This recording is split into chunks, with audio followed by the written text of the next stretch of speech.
structure for today was that I was going to give just a brief presentation on how to present the ideas that you all have. So we look at that, different ways to do that, and then I'll talk a little bit about funding. I've put together some information, some links that you can all check out. I know Stuart is probably, has much more knowledge, in all of that area. So Stuart can come in as well. And then after that, just to talk about your own work. So if there's anybody out there who wants to come in later on, we can talk for a while later on. So let's get a start. So how do we all go about presenting our work?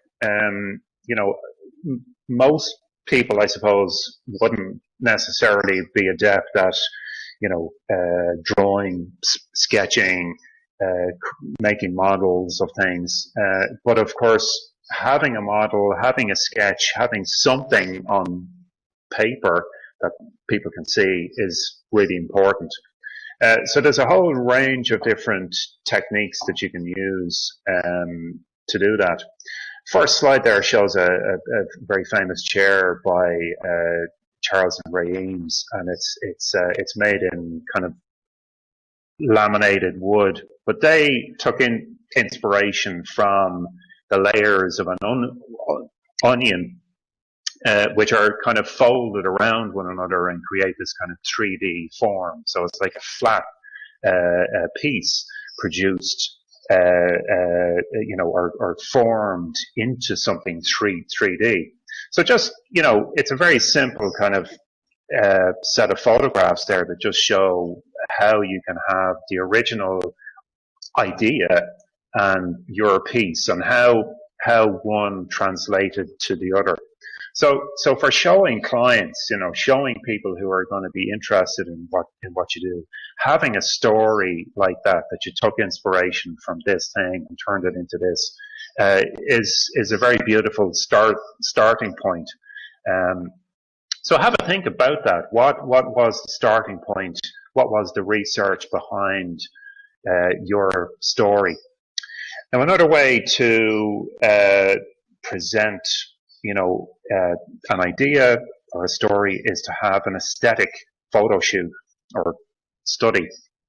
You can see here this person just went out, took random shots of a whole series of things, whether it be, how something was made, how the joints went together, what color it was, what finish, the context in which it was found. So that could be anything. Just, get your camera, get your phone, and go out and take lots and lots of shots, put them together on a board, and you can then present that, in lots of different ways. So that's an aesthetic one. That's just looking at kind of the shape, the form, the color, the textures that are involved in a certain thing. You can also do it from a functional point of view. Here's a very specific chair that was designed by an Irish designer, Gerald O'Concubar, probably about 20 years ago now. But it's taken a long, long time to evolve to the product that you see here. So it's a very specific chair from a functional point of view for musicians. Let's say a violinist or cellist to sit with the right posture. It needs to be adjustable, needs to be foldable. You need to be able to stack the chair. So that there are photographs just showing what functions this particular piece has. So it's nicely presented there on the left-hand side with graphics, drawings of different views, and then kind of superimposing the correct kind of curvature of the spine, how somebody sits in that chair. So there's, different layers of things going on there in that one drawing. So the next guy I'm going to show you here is one of the most famous product designers of all time, an Italian called Achille Castiglione. He was a designer from the 40s right the way through, lived to be a very old man, designed practically everything from buildings, spaces, furniture, tabletop products, some of which you can see there, all kind of collector's pieces in museums around the world. But he was famous, I suppose, for his the methods that he used to design with. He was very much a kind of a hands-on guy. You can see him in his studio there. He would fill his space with, you know, random things. In this case, he was asked to create a set of sunglasses for a firm, and he would make mock-ups, sketches in cardboard, paper, whatever he could find. You can see cans and bottles and various things on his desk.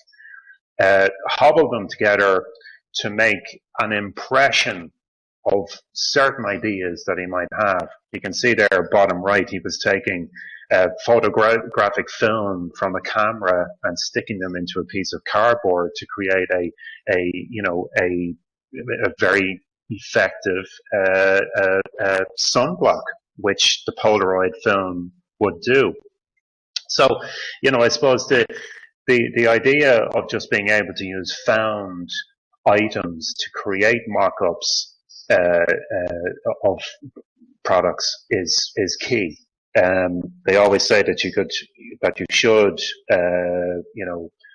prototype these things very fast, just have lots and lots of ideas, so that you drill down what are the key elements of the idea very fast, and that you have a tangible physical thing to show clients. Sketches are very important in the whole product design process. Here we have Ross Lovegrove, who I mentioned in a previous talk, product designer of lots and lots of things. But you can see his kind of sketches or doodles there, top left. If anybody feels that they can't sketch, I always say that's wrong. I think everybody can draw in some shape or form. What you can do, if it's a physical thing that people are going to use, you can take photographs of people within a space or using a particular thing. If it's a handheld thing, you can have them holding a box and take a photograph of them and then print that out and actually draw over it, so that you've got kind of something to base your drawing on. So your drawing skills don't necessarily need to be great. You can literally do a tracing and then take it away. That's your drawing. That's your piece. So there's lots of kind of ways to cheat when it comes to drawing. If you're trying to iterate, trying to create lots of versions, variations on whatever product it is you're working on, always a good idea to put lots of them on one page. So many people I see kind of draw and sketch and they just have one little doodle in the corner of the page and then they turn over to the next. I always say fill the page, write down notes. You can see this is one of my own pages from a sketchbook from many years ago. And it just shows that I'm using different techniques. I'm using pencil, I'm using pen, marker, different thicknesses, using some color, writing down notes as well. You should always, I think, take notes of what ideas you have in relation to maybe a detail of a piece or a color or a texture or whatever. And it shows by kind of drawing the same thing over and over again and different variations on it, it reminds you of different ideas that you've had. Rather than taking a pencil, drawing it and then rubbing out various parts and drawing it again and again. So you end up just with one drawing, which doesn't really, it's not of any use to anybody. So drawing things again and again and again, you're not only documenting the ideas, but you're also getting much better at drawing. So it's twofold. So in terms of three-dimensional things, then we all need to make mock-ups and prototypes of different things. Dyson is a company world famous, not only for their amazing products, but for the prototyping that they do within the firm. They make thousands and thousands of prototypes of each product to get it right. You can see there, top right, that they would most of the time just use cardboard. And in their case, they might be developing a product that they've worked on for many years. So they'd have kind of parts that they could take from other prototypes and other products and put those together with new folded pieces to create something new. So they're taking an old wheel, a plastic cylinder from something, a handle, and they're combining it then to create something new. We can also use parametric modeling in 3D. There's lots of software out there. Stuart mentioned some of them to create form and then use, in this case, a laser cutter to create parts of that 3D piece that you then slot together. So I always say use the best tool for the job. Sometimes, in this case, bottom right here, it's just a simple scalpel, steel ruler, cardboard, couple of bits of wood, just screw them together and glue, So it depends what you're doing. In this case, it's a very high-tech means of creating something. Here, it's kind of a multitude of different parts that you put together. Here, it's just a sheet of cardboard. So we then, from our sketches and initial ideas, we need to put together a more technical drawing. Here you can see what's called an orthographic drawing, which is your standard method of creating three basic views of anything that you absolutely have to create a three-dimensional thing. So we need to have a side view, we need to have a front view, we need to have a plan. And once you have those three axes, the view from those three axes, you can then put together a three-dimensional piece. With a lot of the software, the 3D modeling software, you can obviously model in 3D straight off, and it means then that you can take your three views from that. But if you don't have anything in 3D, you can take a more simplified approach and just draw each view as you go. So you go, okay, I want a very interesting side view for this piece. So you draw the side view.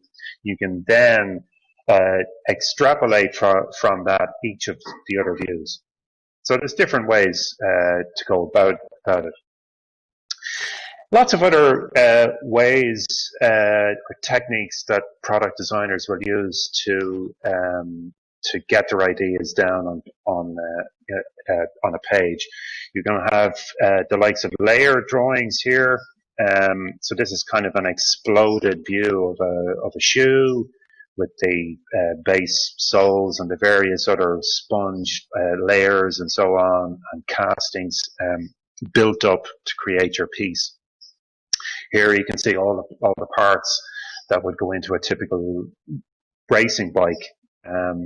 So that's the kind of technical information that you need later on as regards how your product goes together and all of those parts that you need. So that can be done to explain it to a company that's going to make it, or it can be an assembly diagram for the client to put the piece together, if that's the case. Other views that you can take, other drawings or methods of drawing that you can use.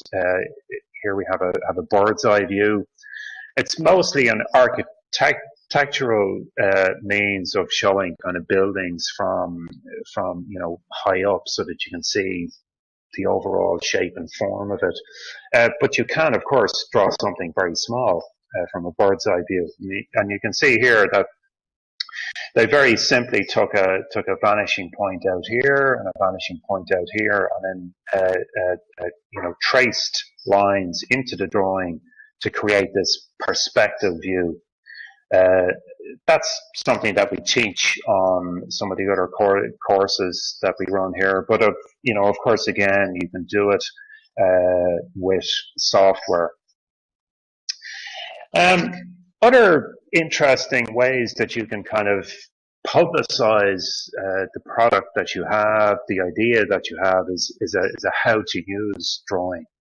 In this case, it's a fun project here, just showing how an apron is worn and the different ways that you could potentially wear it.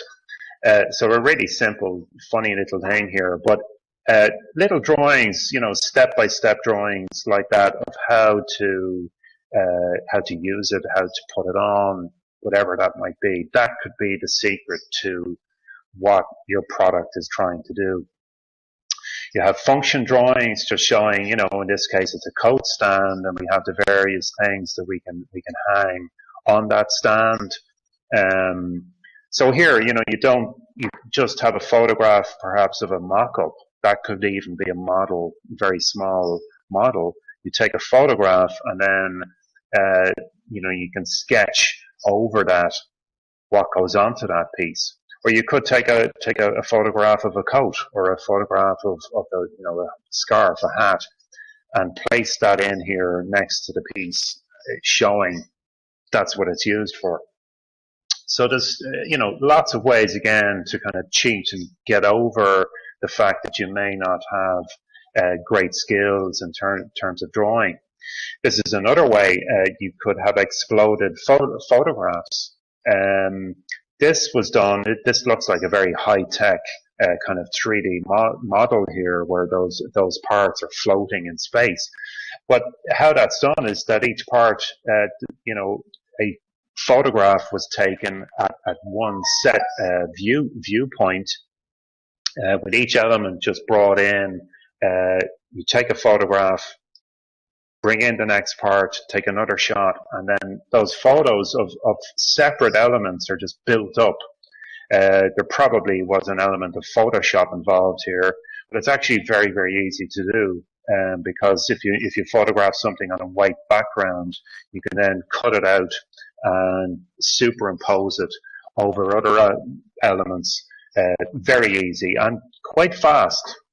So that's another great method that you can use. If it's a high-tech piece of kit, in this case a handheld tablet screen, you can take the photographs of the parts, lay one on top of the other, and in this case it's showing you kind of the breakdown of the technology that's involved in the screen. It's giving you some information here about what chips are involved, batteries. You can see the batteries at the bottom, and then a photograph at the top showing how the various other parts, how it plugs in, and so on. So that's a one-page diagram of how that product looks and works, what it's made from.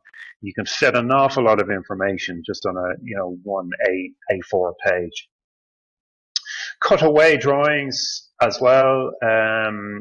Here we have our famous Airstream Caravan, the one that's made of metal, that very nice rounded one of my own personal favorites. an image from the 60s there showing just a cut through and what actually is in the piece. It's very difficult to show in the likes of a Caravan what's going on because it's a very confined space. How do you demonstrate to somebody that, yes, there's a cupboard here, there's a kitchen here, there's a toilet there? Having that, taking a panel away and revealing what's inside can be a great way to demonstrate how your product works. Here we have the International Space Station, or a part of it. So this is a very old drawing, hand drawn. Here we have a very up-to-date 3D model with literally every screw, every bolt, every panel drawn in 3D, so that becomes not just a way to demonstrate what it is and how it functions, how it looks, but that drawing can actually be used to build that product because they've drawn every single part of it. So that's the kind of changes that we've seen over the years in terms of how drawings work. You don't have to go to that kind of level though. Just simple drawings can work very well. Here is a kind of a typical marker drawing that a product designer might use.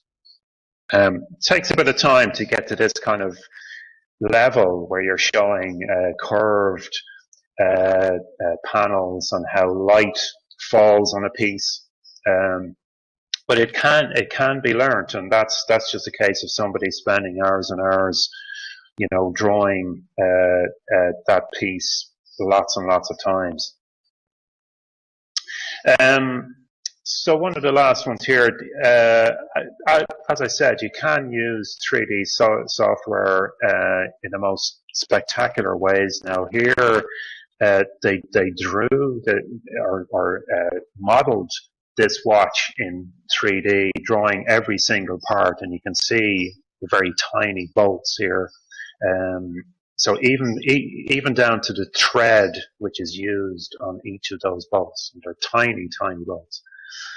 So the software is incredible for that reason, that you can design every last tiny part, put all those parts together, and then do what you want with it. You can explode it, you can color it in different ways. Here it's a very nice drawing showing the fully rendered part at the top, and right down the bottom a kind of a wireframe view, kind of a see-through X-ray view of the piece. Lastly then, just if you want to make models, that can be a way to skip over very often having to make drawings. If you feel you're not good at that, you're better at the kind of making side of things, you can take very good photographs of models, no matter what size they are. Here it's a building. In this case, the Prada shop, the very famous Prada shop by OMA in Tokyo, I think it is. They made some beautiful models of the shop, showing kind of cut through areas. You can get, if your piece is quite large, you can obviously get little models of people to use within your space. So, you can build it and then just put a light source on it, take some shots, and it can really look like the real thing. So you don't have to always generate things on screens. You can physically take very good photographs, and that can work very well. One of the latest crazes, I suppose, with our online world and social media world is to have video demonstrations. It's the same shop, I believe, here, where they developed, a means of taking a garment from the shop floor, and you can place it on a rail, and it scans the garment and tells you everything about it, what it's made from, the different colors, sizes that it can come in, and the price and everything about it. So they made a little video here showing a customer doing that. So video demonstrations of how a product works are amazing and can really sell the product very well. It doesn't matter how simple or complex it is, videos are really, really good. And we can all do that with our phones now. You don't need to have, incredible skill. Just in terms of graphic layout, I won't get into it too much, but just to mention that if you're presenting things on a board, whether it be sketches or photographs, have a think about that, what you want to say. If you're in graphic design school, you'll be shown slides like this, where you lay things out in certain ways to, say a certain thing. So, you might think about, in this case here, where you have your the primary thing you want to say, the most important thing you want to say, you might have that large, and other elements smaller, and in a sequence, so that you're talking about one thing first, second, third, fourth. So just have a think about that, and how large and small you want those things to be. Plan it well. If anybody has work that they want to show us, feel free. You can come back to us. Obviously, we don't have many today, but if anybody is out there and sees it, you can come back next week and have a chat with us. We can go through what your design is and how to go about the process of creating drawings, visuals, models, prototypes, all of those things. So I'm just going to quickly talk about funding. I'm knowledgeable to some extent. Stuart is much more so than I am, but I'm just going to talk briefly about it. One site which I went on to just to get an update myself this year, because funding changes every year. There's a whole range of new funding streams coming online. Startups.ie is a site, obviously, for people starting up a new firm. They have a site page where it answers the question, I'm looking for grants, state support, where do I go? So check out that link there. It's going to be posted on the site later on. It's a really, really good page, actually. It's got about 20 different sources of funding, mostly from government bodies, but you can go down the route of private corporate sponsorship. That's a very good page. One of those that it lists is the area of innovation vouchers. You've probably heard of them. Different organisations promote them, but the main one, I suppose, in Ireland is the Enterprise Ireland program.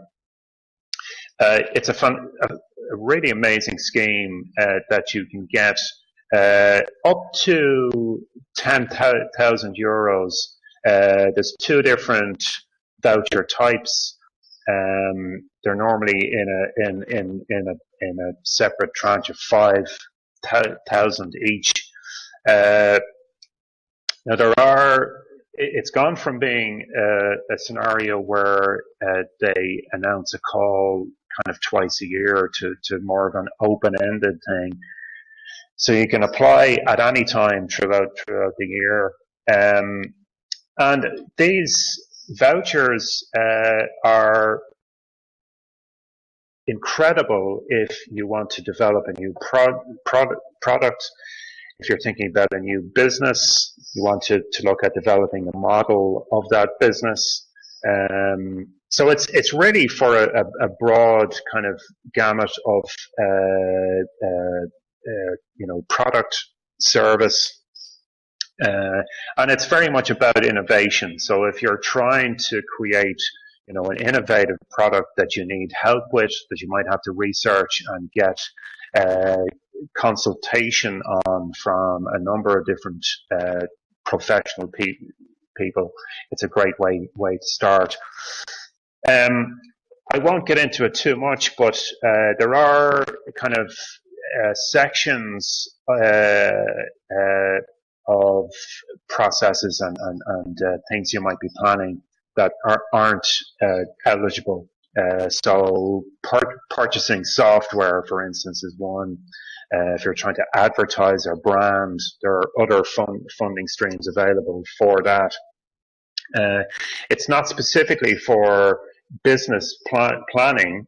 Again, there are other funding streams for that. So if you have a company and you're trying to develop a new product, you're trying to be innovative in a very specific area, it's a great funding stream to look at. I just would say on the innovation vouchers, there is a link with Third Level. They kind of partner you with a university or institute of technology and try and find a grad, post-grad or grad work with you on those research, as well as innovation in there. So it's kind of a collaboration with, business and academia as well. So that might sound a bit scary to begin with, but actually what you're getting is you're actually getting to use a lot of the resources that universities have that wouldn't be generally available to the general public or general businesses. So that's the added benefit, that they aren't just giving you money to go off and do something. It's that partnership with. Very much so, yeah. It's a sort of important bit. So another funding stream or program that you should all check out, if you're serious about what you're trying to do, the New Frontiers program is pretty much a nationwide program, again linked to different colleges, and that is generally a business program where you undertake, I suppose, it's normally about 6 months, 7 or 8 months of workshops and classes that one of the colleges close to where you live will run. In our case here, the New Frontiers program is run between Letterkenny IT and Sligo IT. And they partner up with the local LEOs to gather people in, I suppose, the Northwest who have ideas for specific things that they would like to run with. It's an incredible program. I did it in its previous format about 10 years ago, and I have to say it's the most incredible program. You can apply for funding at the end of it. I think it's up to about 10 grand. So you get the actual training free of charge, obviously, in all aspects of business, finance and accountancy, product development, branding, copywriting, patenting. So they bring in specialists in all of these areas, and then if you want to proceed with the idea or product at the end, you can apply then for further funding. You want to?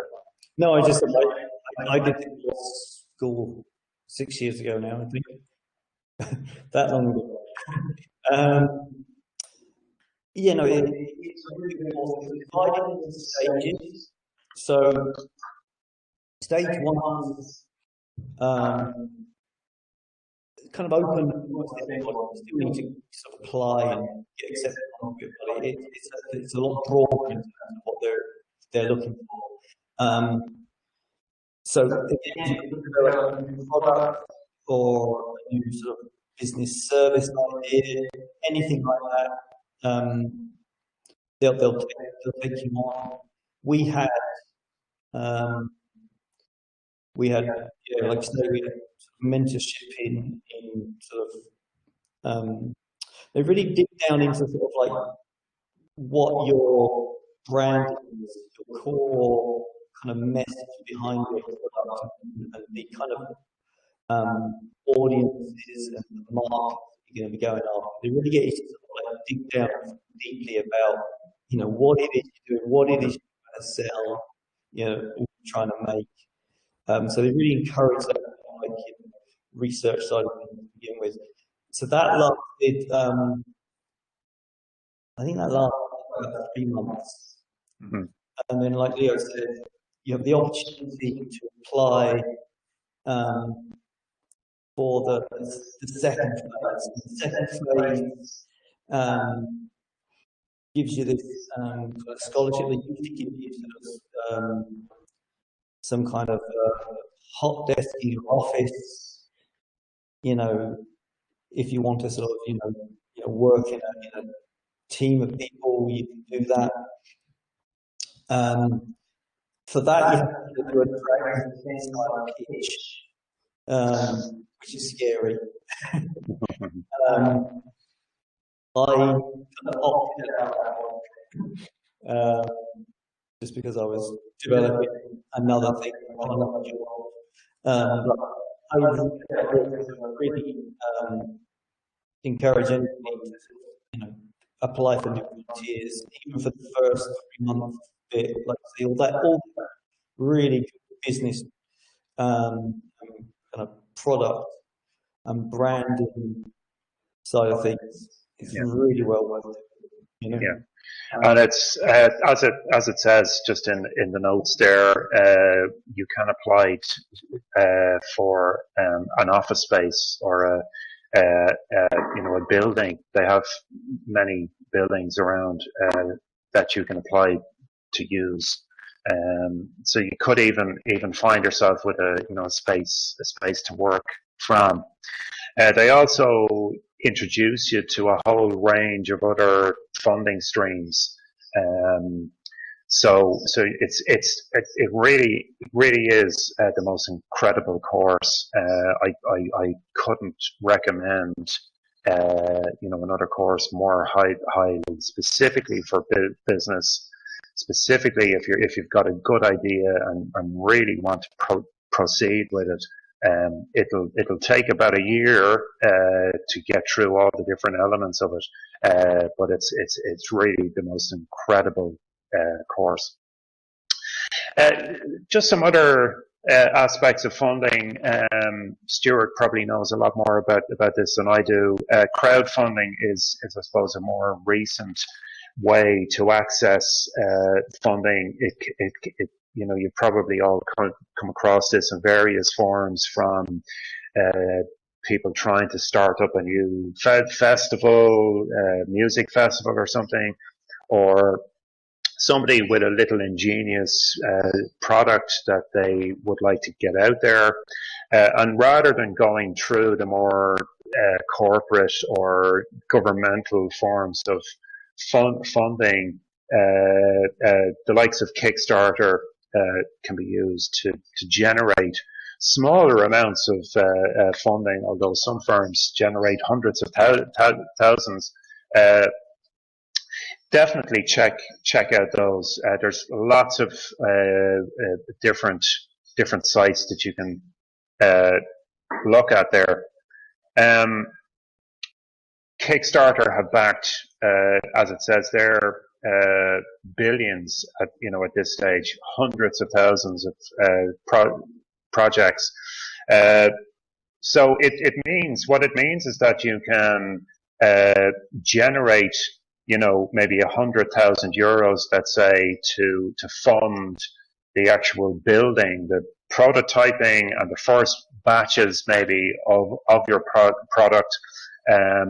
Once you've got those built and made and packaged, you then send that product out to people who have, put up money. It might be 50 euros, it might be 1,000 euros, depending on the product. And so when you have that first batch made, you then send it out to the people who put that fund together for you. So it's an incredibly innovative way to, in this case, kickstart your dream. You probably have a lot of experience, Stuart, of not only funding things, but buying. A lot of experience of kind of pledging lots of money on Kickstarter and Indiegogo and buying products from them. Some of which I've actually received, and some of which I haven't actually received. I think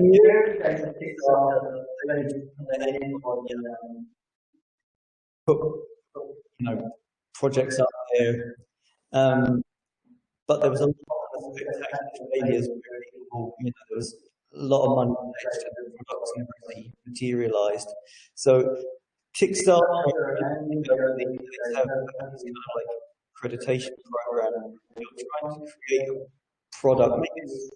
I think more consumer electronics products, let's say, that maybe need to get sort of manufactured in China or whatever. They have kind of like certification programs whereby they assist the the entrepreneur or the product or whatever to make sure they do actually pass or get the certifications they need, for product safety and all that kind of stuff, so that people actually end up getting the product, that they've pledged for. I did get a call from Funded, who is the Irish crowdfunding website. And they were saying that for them, where they see are products that are in the 200 to 500 euro mark. So if you've got something that is for sale that's around the 200 euros, sort of max 500 euros mark, that's the sweet spot for them in terms of like getting something funded. Beyond that, people are quite, conservative about pledging more money than that. And if sort of products that are less than that, you have quite a good opportunity to sort of get quite a lot of people to pledge. But again, don't set your limits that you need 10,000 or whatever. Don't set it. You're selling something for a fiver.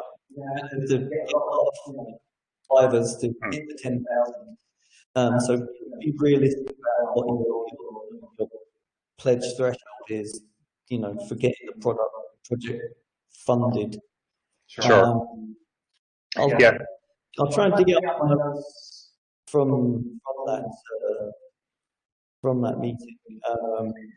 I think it's very much about positioning your pitch, making sure that your pitch is right.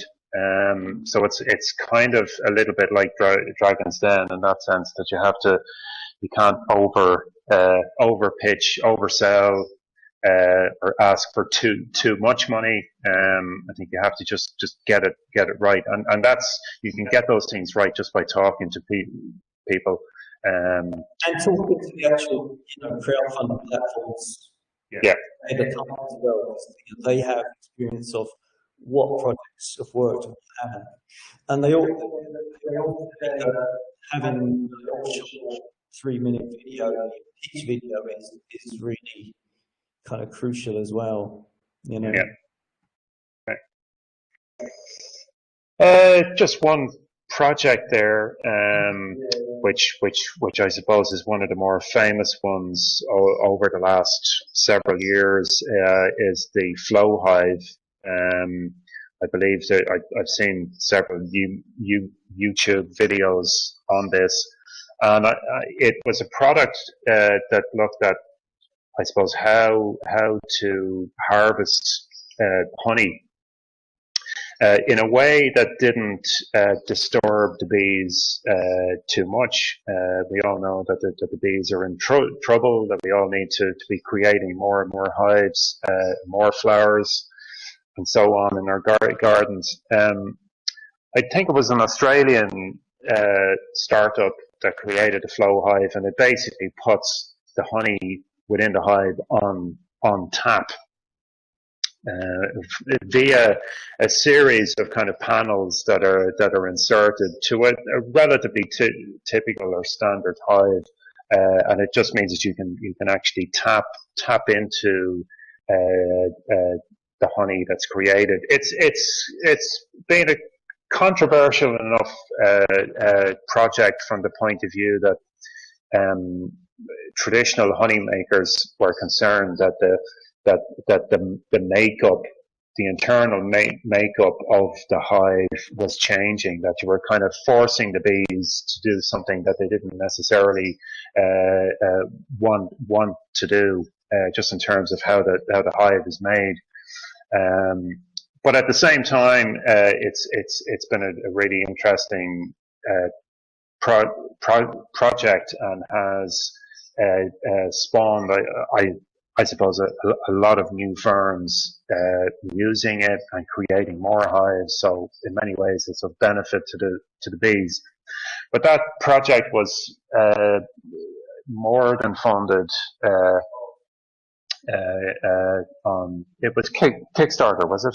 That one? Yeah. So that was funded over $1 million, I think, in its initial round, and did very, very well. You can check out all of these stories online. You can go onto the site, and it'll tell you all the success stories and how well they did. So that's just one. Okay, I think we're pretty much sorted for today in terms of PowerPoint. We obviously don't have many people tuning in at the moment. Hopefully the rest of you on the course will be able to catch this later on. As I mentioned at the start, we're here. The objective of this course is to get people thinking about what products they would like to create, and helping in whatever way we can. So if you do want to show us something, there's a window of opportunity over the next week or so for you to do that. We can do it via this means. You can show us drawings, show us photographs, whatever you have, and hopefully we can point you in the right direction. Yeah, absolutely. As I was saying, I think somebody asked me last week, how can people engage with us? Like I say, we are funded by the Shannon Future Economies project. So we're here to help, businesses, individuals, entrepreneurs, inventors, whatever you want to describe yourself as, to get their ideas in some kind of tangible. So we can engage with you. That's free of charge. We provide roughly about a day's worth of kind of consultancy, really, and then help you either develop a prototype or find other companies that you can work with to get your products made or moved on to the next stage. Or again, sort of provide you with information resources for other funding needs or other courses that might be more appropriate. So please do, get back in touch with us. The email on the website, however you do that, we'll try and help you as much as we can.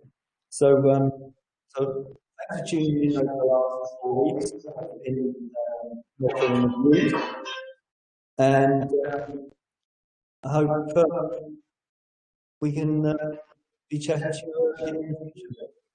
So, thank you very much. Anything else? No. Perfect.